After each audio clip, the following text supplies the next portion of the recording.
खुशामदीद। मुलाहिज़ा कीजिए कहानी का दूसरा हिस्सा।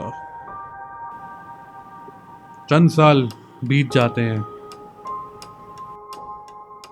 आहिस्ता आहिस्ता वालिदैन का सदमा भी वक्त के साथ साथ कम हो जाता है।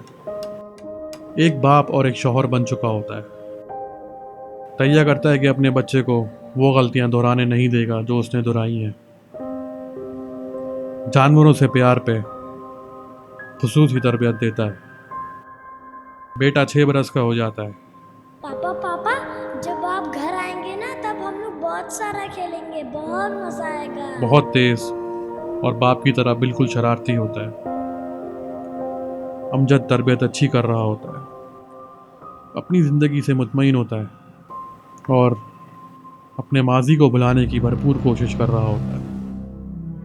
एक दिन दफ्तर में उसको इत्तला मिलती है कि उसके बेटे का हादसा हुआ है। सब कुछ छोड़ छाड़ के आवाज़ भागता होके वो घर की तरफ दौड़ लगाता है।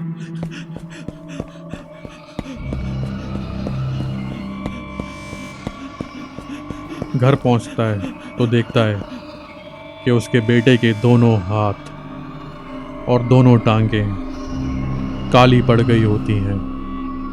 नहीं नहीं नहीं नहीं नहीं नहीं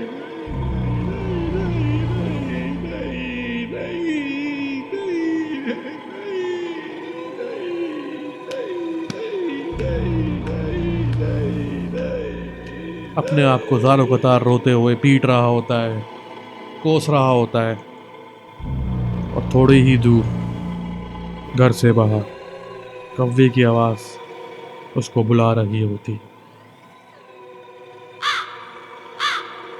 डॉक्टरों के चक्कर काट काट के दोनों मियाँ बीवी दिल बर्दाश्त हो चुके होते हैं। अपना घर गाड़ी सब कुछ बेच बाच के अपने बच्चे के इलाज पे लगा चुके होते हैं, लेकिन कोई अफादियत नहीं होती है।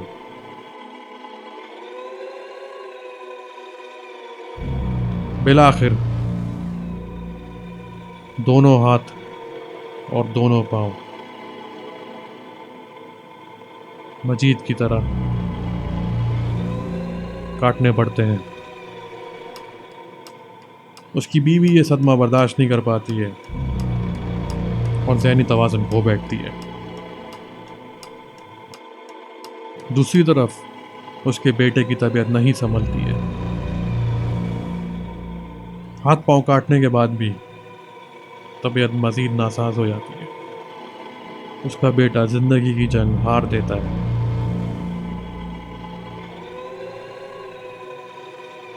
अमजद के पास अब आंसू भी नहीं बचे होते हैं। एक तरफ अपनी पागल बीवी और दूसरी तरफ अपने मुर्दे बच्चे को देख के सुन्न हो चुका होता है। बच्चे को दफनाने के बाद कोशिश रोज करता है कि अपनी बीवी को पागल खाने जाके मिले, लेकिन उसकी बीवी ने मुकम्मल तौर पे खामोशी इख्तियार कर ली होती है। सिर्फ दीवार को तकती है और अपने बाल नोचती है। एक दिन अमजद अपने बेटे की कब्र पे जाता है। अपने घुटनों के बल बैठ के कब्र पे फूल रख रहा होता है कि अचानक से कुछ कदम दूर वो कौवा आके बैठता है। ये कौवे को देखता है। कौवा उसको पुकारता है,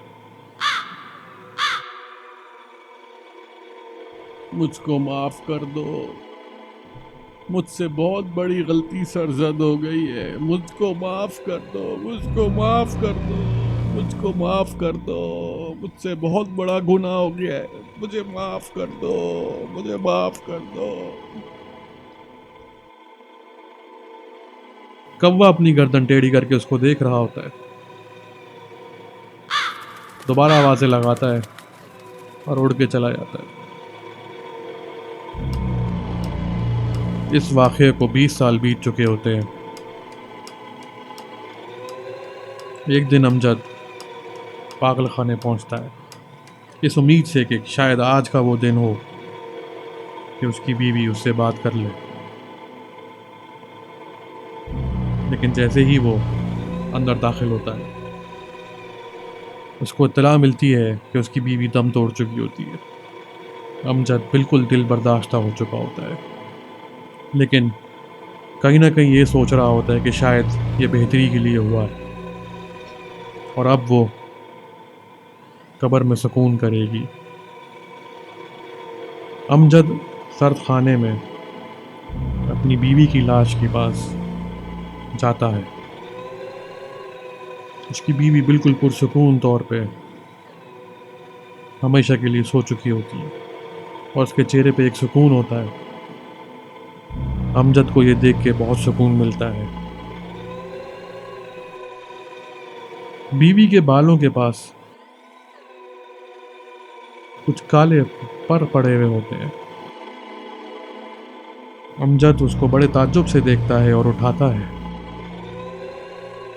तो पीछे से कौवे की आवाज आती है।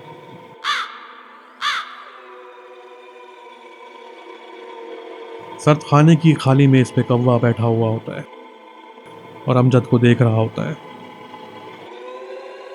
अमजद कौवे को घूर घूर के देख रहा होता है और गुस्से में आके कहता है, चले जा यहां से, दफा जा। क्या क्या लेगा तू मेरा, क्या क्या लेगा तू मेरा, ले ले, कुछ नहीं बचा अब। कौवा आवाज देता है और उड़ के चला जाता है। कुछ सालों के बाद अमजद की सेहत बिल्कुल ख़त्म हो चुकी होती है। बुढ़ापा आ चुका होता है, बाल झड़ गए होते हैं, वजन गिर गया होता है, जीने की उमंग भी ख़त्म हो चुकी होती है। अपने खाली घर में कमरे से कमरे में भटकता रहता है।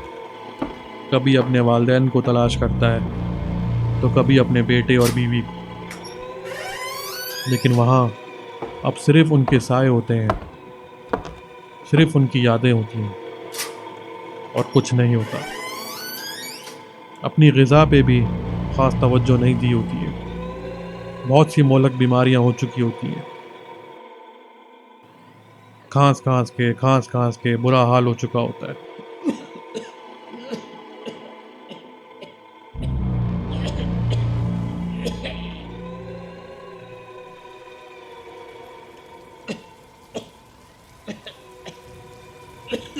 एक दिन तेज तूफानी बारिश में अमजद अपने घर में बैठा हुआ होता है।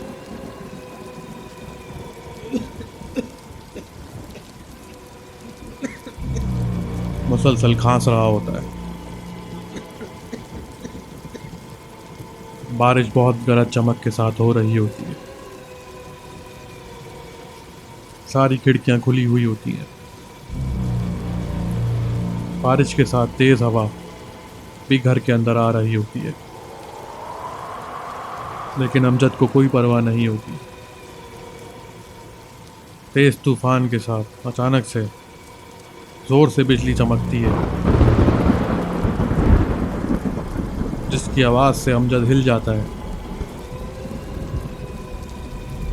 थोड़ी देर बाद एक के बाद एक बहुत से कौवे उसके घर में जमा हो जाते हैं।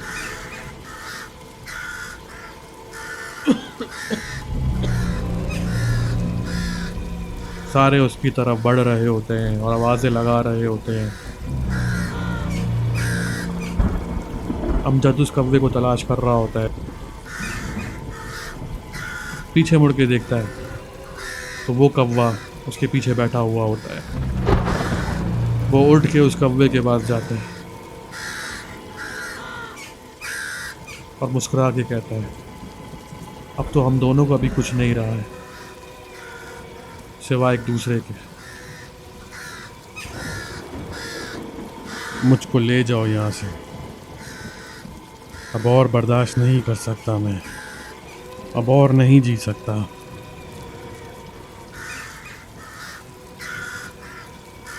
कौवा उसकी तरफ बढ़ता है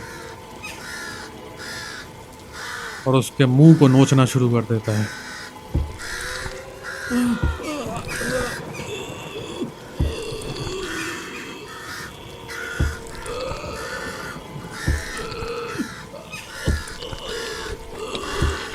सारे कौवे आवाज़ें देते हुए उसकी तरफ बढ़ते हैं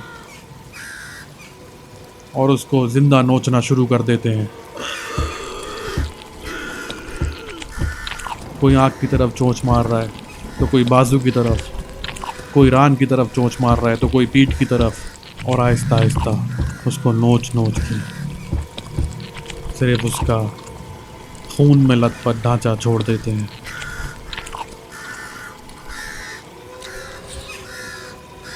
खूनी कौवे जब वहां से उड़ जाते हैं तो वही कौवा सिर्फ बैठा हुआ होता है,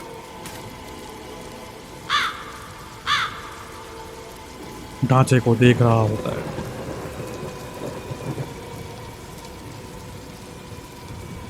कौवा अपनी चोंच को अमजद के माथे पे टेकता है, थोड़ी देर आंखें बंद करता है और फिर उड़ के वहां से चला जाता है। आज की हमारी कहानी का अख्तिताम यहीं होता है। मैं हूं आपका मेज़बान जमाइल रफ़ी, एक ऐसी ही कहानी के साथ आपकी खिदमत में फिर पेश होऊंगा। शब बखैर।